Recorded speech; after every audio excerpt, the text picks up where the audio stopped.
Press మీట్లో ప్రకటించినట్టుగా paddy టెండర్ల కుంభకోణం జరుగుతున్నది. టెండర్ల రూపంలోనే ఈ రాష్ట్ర ముఖ్యమంత్రి రేవంత్ రెడ్డి, సివిల్ సప్లైస్ మంత్రి ఉత్తమ్ కుమార్ రెడ్డి యొక్క స్వార్థ బుద్ధితోటి ఈ రాష్ట్రంలో రైతులు పండించినటువంటి ధాన్యాన్ని చెమట చుక్కను టెండర్ల రూపంలో గ్లోబల్ టెండర్ల రంగుబూసి వేల కోట్ల రూపాయలు దండుకుంటున్నారని చెప్పి మా కేటీఆర్ గారు చెప్పినట్టే అందులో తప్పు జరిగిందని, తప్పు నిజమేనని తెలంగాణ రాష్ట్ర కాంగ్రెస్ పార్టీ ప్రభుత్వం నడిపేటువంటి క్యాబినెట్ ముఖ్యమంత్రి రేవంత్ రెడ్డి గారి అధ్యక్షతన ఇటీవల జరిగినటువంటి లాస్ట్ క్యాబినెట్ తేల్చింది. 65,90,00,000 రూపాయల జప్తును ఏజెన్సీలో సంబంధించినటువంటి ఈఎండి జప్తు చేయాలని చెప్పి జియో నంబర్ 15 విడుదల చేసింది. మొట్టమొదటిసారి ఒక క్యాబినెట్ ఆమోదించినటువంటి జప్తు సొమ్ము ఇది. సహజంగా ఏ డిపార్ట్మెంట్కి ఆ డిపార్ట్మెంట్లో జరిగేటువంటి అనేక టెండర్ల అగ్రిమెంట్లు ఎంఓయు వయలేషన్ జరిగినప్పుడు బిడ్డర్స్ పైన, టెండర్దారుల పైన ఆ డిపార్ట్మెంట్ హెచ్ఓడీస్ నిర్ణయం చేయడం అనేది సహజం. కానీ వాళ్ళ ధాన్యం టెండర్ల కుంభకోణానికి సంబంధించి ఎవరైతే బిడ్డర్స్ ఉన్నారో వారిపైన డిపార్ట్మెంటే చర్య ఎందుకు చేపట్టలేదు?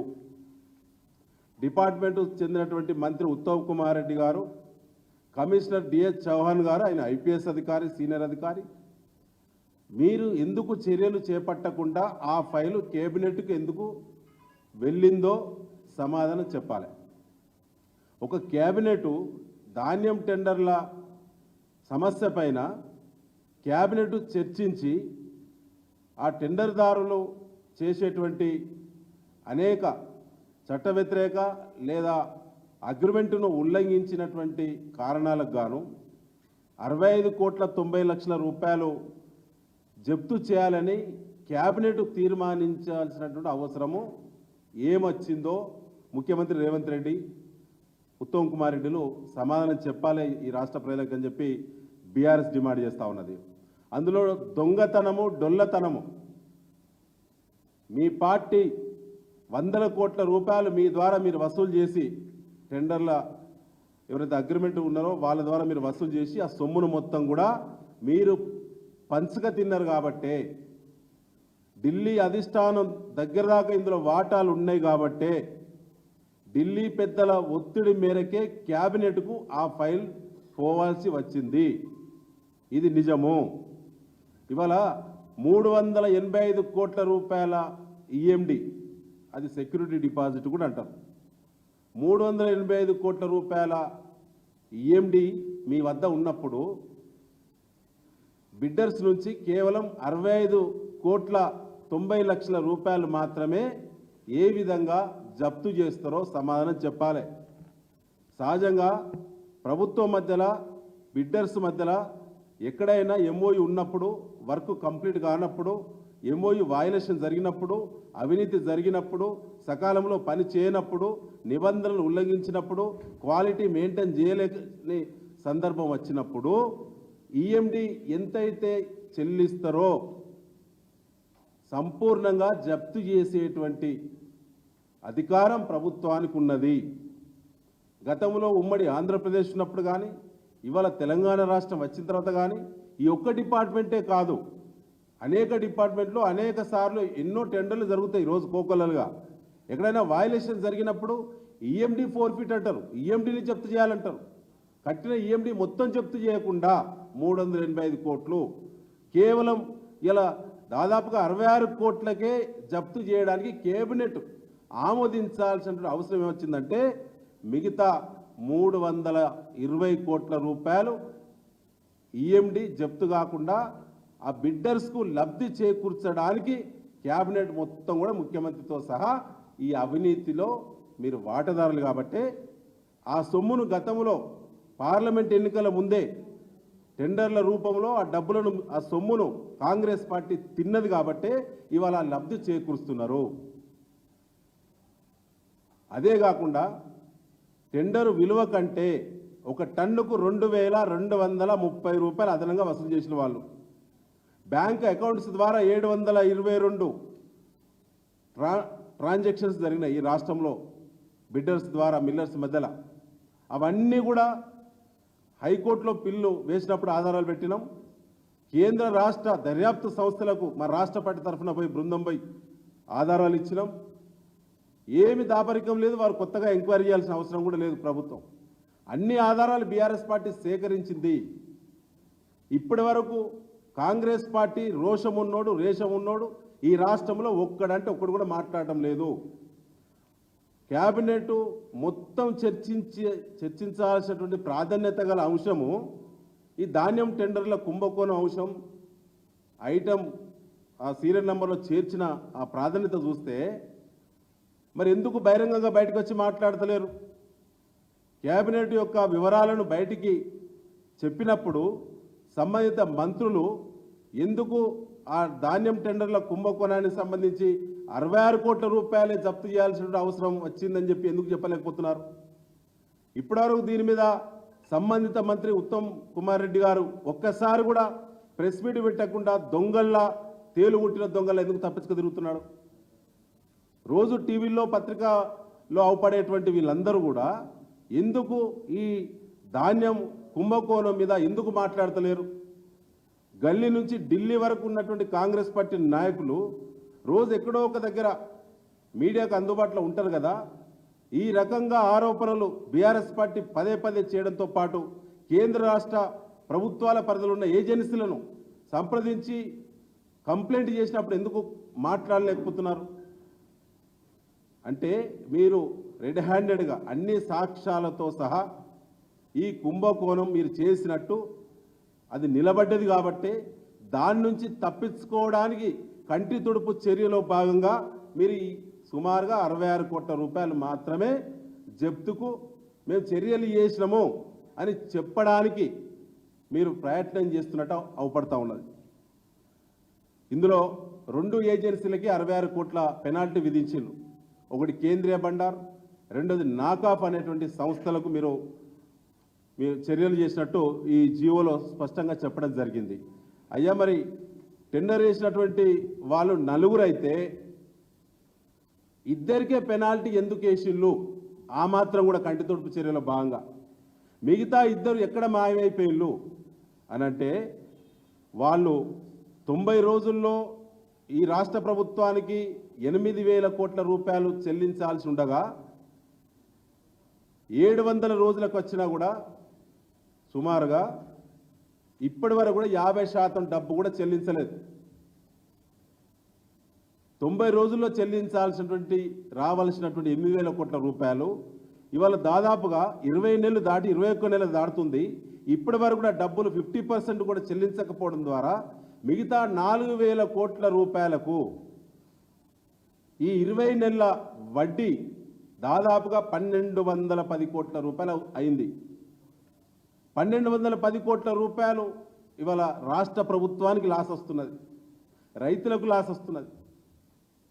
ఆ 1,210 కోట్ల రూపాయలు వాళ్ళ వల్లనే ఎంఓయు వయలేషన్ జరిగినందునే 90 రోజుల్లో డబ్బులు చెల్లించనందునే ఆ డబ్బు మనకు నష్టం జరుగుతున్నప్పుడు రాష్ట్ర ప్రభుత్వ ఖజానాకి మీరు మిగతా ఈఎండి ఫోర్ఫిట్ చేయకుండా వారి ఆస్తులపైన రెవెన్యూ రికవరీ యాక్ట్ పెట్టకుండా ఏ విధంగా తిరిగి మిగతా ఈఎండి వాపస్ ఇస్తున్నారో ఈ రాష్ట్ర ముఖ్యమంత్రి స్పష్టంగా చెప్పాలి. ఎందుకంటే రాష్ట్ర ముఖ్యమంత్రి అధ్యక్షతన జరిగినటువంటి కేబినెట్లో ఈ ధాన్యం టెండర్ల కుంభకోణం మీద దాదాపు 1.5 గంటల సేపు చర్చ జరిగింది. మీరు ఇరుక్కపోయిళ్ళు, తప్పించుకోలేరు, అష్టదిగ్బంధనం జరిగింది. ఒక ఇంచు వెంట్రుక మందం కూడా ఇందులోకి వెళ్ళి ఎస్కేప్ అయ్యే అవకాశం కాంగ్రెస్ పార్టీ ప్రభుత్వానికి లేదు. ముఖ్యంగా మిత్రులారా, ఇవాళ ప్రత్యేకంగా ఈరోజు ఉద్దేశం ఏంటంటే హిందుస్థాన్ లిమిటెడ్ అనే కంపెనీని పూర్తిగా ఎస్కేప్ చేసిళ్ళు. అది Andhra company, Vizag based company. Andhra based కంపెనీని ఎందుకు ఎస్కేప్ చేసిళ్ళు? హిందుస్థాన్ లిమిటెడ్ కంపెనీ మీద ఎందుకు చర్య చేయలేదు? దానికి సంబంధించి వాళ్ళు సన్నధాన్యానికి సంబంధించినటువంటి లాట్లను దక్కించుకున్నారు. ఇది 2022 ఎండాకాలం సంబంధించినటువంటి ధాన్యం టెండర్ అండి. 2022లో రైతు పండించినటువంటి పంట ప్రభుత్వం కొన్నటువంటి ధాన్యం అది. 2022 పంటను ఆ ధాన్యాన్ని టెండర్ దక్కించుకున్న హిందుస్థాన్ లిమిటెడ్ యాజమాన్యంతో ఈ రాష్ట్ర ప్రభుత్వం కుమ్మక్కై మేము సన్నబియ్యం స్కీమ్ పెట్టినాం కాబట్టి మీ దగ్గర సన్నధాన్యం టెండర్ మీరు దక్కించుకున్నారు కదా, అది మేము ఉపయోగించుకుంటాం, రాష్ట్ర ప్రభుత్వానికి అవసరం ఉన్నదని చెప్పి మొన్న 2 నెలల కింద ప్రభుత్వమే టెండర్ ఏజెన్సీ దారికి లెటర్ పెట్టింది. 2022 ఎండాకాలం పంట అండి అది. అంటే 2022, 2023, 2024 రేపు 25 ఎండాకాలం పంట వస్తే 4 ఏళ్ళు పూర్తయ్యేటువంటి ధాన్యం అది. అది ఉపయోగపడుతుందా ప్రజలు తినడానికి? ప్రజలకు ఉపయోగపడుతుందా? 4 సంవత్సరాల కింద పండించినటువంటి ధాన్యం నుంచి సన్న బియ్యం, క్వాలిటీ బియ్యం వస్తుందా? ఇది కామన్ సెన్స్ ఉన్నటువంటి నిర్ణయమేనా? ఈ బుద్ధిలేని నిర్ణయాలు అధికాపక్షణ మొదలుకే పీకుతుంది అన్నట్టున్నది ఇలా కాంగ్రెస్ పార్టీ ప్రభుత్వ నిర్ణయాలు. ఇవాళ గత వానాకాలం, గడిచిన వానాకాలం అండి, గడిచిన వానాకాలం మన దగ్గర 25 లక్షల మెట్రిక్ టన్నుల సన్నధాన్యం ఇదే ప్రభుత్వం కొన్నది. గడిచిన ఎండాకాలం 19,50,000 మెట్రిక్ టన్నుల సన్నధాన్యం ఇదే ప్రభుత్వం కొన్నది. మొత్తం 44.5 లక్షల మెట్రిక్ టన్నుల సన్నధాన్యం ఈ రాష్ట్రంలో నిల్వ ఉన్నది. తాజా సంవత్సరం కింద ఉన్నటువంటి సన్నధాన్యం 44.5 లక్షల ధాన్యం నిలువ ఉన్నప్పుడు 4 ఏళ్ల కింద టెండర్ రూపంలో టెండర్దారు దక్కించుకున్న సన్నధాన్యం ఈ ప్రభుత్వం ఎందుకు కోరిందో, అందులో మతలబేందో ఈ రాష్ట్ర ప్రజలు అర్థం చేసుకోవాలని చెప్పి నేను విజ్ఞప్తి చేస్తా ఉన్నాను. ఆ రకంగా టెండర్దారు కాన్సెప్ట్ ఇవ్వగానే తను రిలీవ్ చేసిళ్ళు, తన ఈఎండి తనకు వాపస్ ఇచ్చి ఇంటికి పంపించిళ్ళు. ఈ ఇంకొక సంస్థ ఉంది మంచుకొండ అని చెప్పి, ఆ సంస్థ వారికి టార్గెట్ పూర్తి చేసినట, వారికి ఎంత ధాన్యం లాట్లు కేటాయించినా అది మొత్తం కూడా టార్గెట్ రీచ్ చేయాలి కాబట్టి రిలీవ్ చేస్తున్నామని చెప్తా ఉన్నారు. మేము మళ్ళీ మీ ద్వారా అడుగుతున్నాం మిత్రులారా, 2,230 రూపాయలు అదనంగా ఒక టన్నుకు వసూలు చేసిండ్రు. ప్రభుత్వానికి ఈ బిడ్డర్స్ చెల్లించేటువంటి వాల్యూ కంటే ఒక టన్నుకి 2,230 ఇంటూ 20 లక్షల మెట్రిక్ టన్నుల ధాన్యం మీద డబ్బులు వసూలు చేసిండ్రు.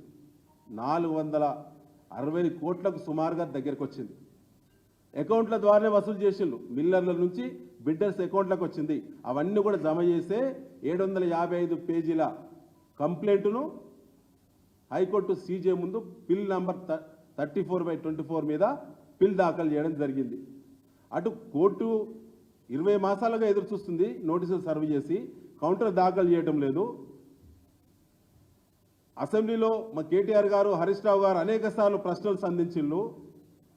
క్వశ్చన్ ఇచ్చిన అఫీషియల్గా అసెంబ్లీకి క్వశ్చన్ అసలే అప్లోడ్ రావట్లేదు సీరియల్లో.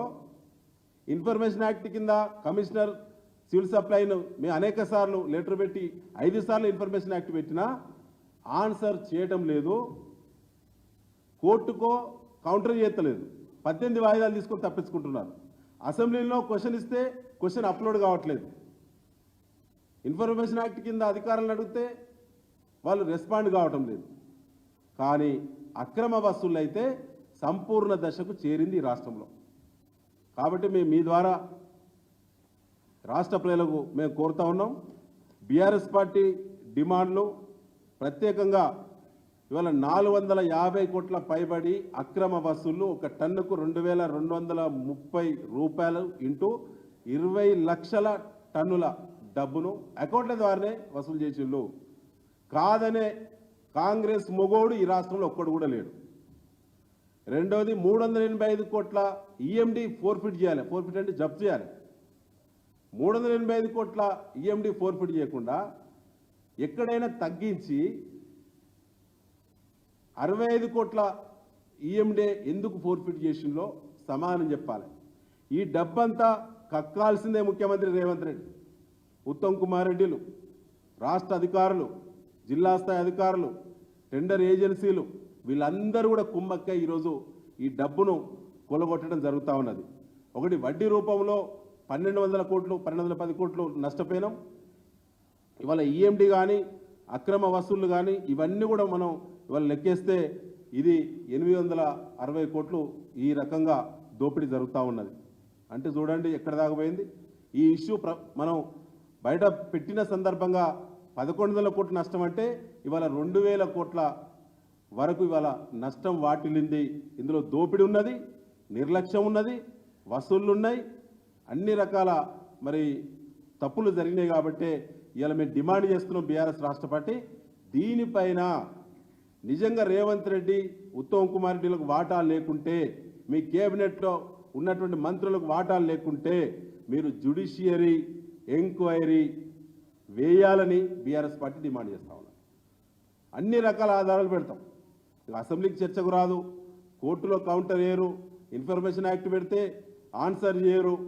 ఇదేనా ప్రజాస్వామ్యం? ప్రభుత్వం అంటే ఇట్లే ఉంటుందా? దొంగల్లా తప్పించుకుంటే ఎన్ని రోజులు తప్పించుకుంటారు? రేపు జూబ్లీ హిల్స్ ఎన్నిక వస్తుందో మీకు బుద్ధి చెప్పడానికి. ఇవాళ రైతులు ఎంత బాధతో ఉన్నారు. రోజు ఫీల్డ్ తిరుగుతున్నాం, ఎక్కడ చూసినా యూరియా ఆందోళనలు, యూరియా గొడవలు, రాత్రి మవాళ్ళు సంసారాలు లేవు. చిన్న పిల్లలను, చంటి పిల్లలను, పాలిచ్చే పిల్లలను ఎత్తుకొని తల్లులందరూ కూడా లైన్లో నిలబడేటువంటి దుస్థితికి తెచ్చిండు రేవంత్ రెడ్డి ప్రభుత్వము. ఇవాళ చాలామంది యాక్సిడెంట్లో చనిపోతున్నారు, ఆత్మహత్యలు చేసుకుంటున్నారు యూరియా కొరత వల్ల. ఇవాళ యూరియా మరో 10 రోజులు దాటిన తర్వాత యూరియా తినడానికి కూడా ముక్కులో పెట్టుకుంటారు రైతులేమైనా, ఉపయోగపడదు పంటలకి. ఇప్పటికే పత్తి కానీ, వరి పంట కానీ, అదేవిధంగా మొక్కజొన్న కానీ ఎర్రబారిపోతున్నాయి. 50% దిగుబడి తగ్గేటువంటి ప్రమాదం ఉన్నది. రైతులందరూ ఆందోళనలో ఉన్నారు. అవన్నీ వదిలిపెట్టి రైతు పండించినటువంటి పంట రూపంలో పండించినటువంటి తన చెమట చుక్కను మాత్రం ఇన్ని రకాల దోపిడీ చేస్తారు మీరు. కానీ రైతులకు మాత్రం సకాలంలో యూరియా ఇచ్చేటువంటి దిక్కులేని సన్యాసుల ప్రభుత్వం ఇవాళ కాంగ్రెస్ ప్రభుత్వం. ఇప్పటికైనా దీన్ని ప్రజల వద్దకు తీసుకెళ్తాం. దీని మీద సంబంధిత అధికారులు ఎవరెవరైతే ఉన్నారో వాళ్ళందరూ కూడా సస్పెండ్ చేయాలని, ముఖ్యంగా జ్యుడిషియరీ ఎంక్వైరీ డిమాండ్ చేస్తూ ఉన్నాం. చిత్తశుద్ధి ఉంటే జ్యుడిషియరీ ఎంక్వైరీ చేయాలి. ఆధారాలు ఉన్నటువంటి వాళ్ళు వచ్చి ఆధారాలు ఇస్తారు. ఇంకా అనేక ఇదే పని మీద కాంగ్రెస్ పార్టీ మంత్రులు మొత్తం కూడా ఎవరి డిపార్ట్మెంట్లో ఏది దొరుకుతుందో అదే దండుకోవాలి, ఏది దొరుకుతుందో అదే రోజు ఎత్తేయాలి అనేటువంటి పద్ధతిలో చాలా దోపిడీ జరుగుతుంది ఈ రాష్ట్రంలో. కాబట్టి ప్రజలందరూ కూడా అర్థం చేసుకోవాలని చెప్పి మేము కోరుతున్నాం. Thank you.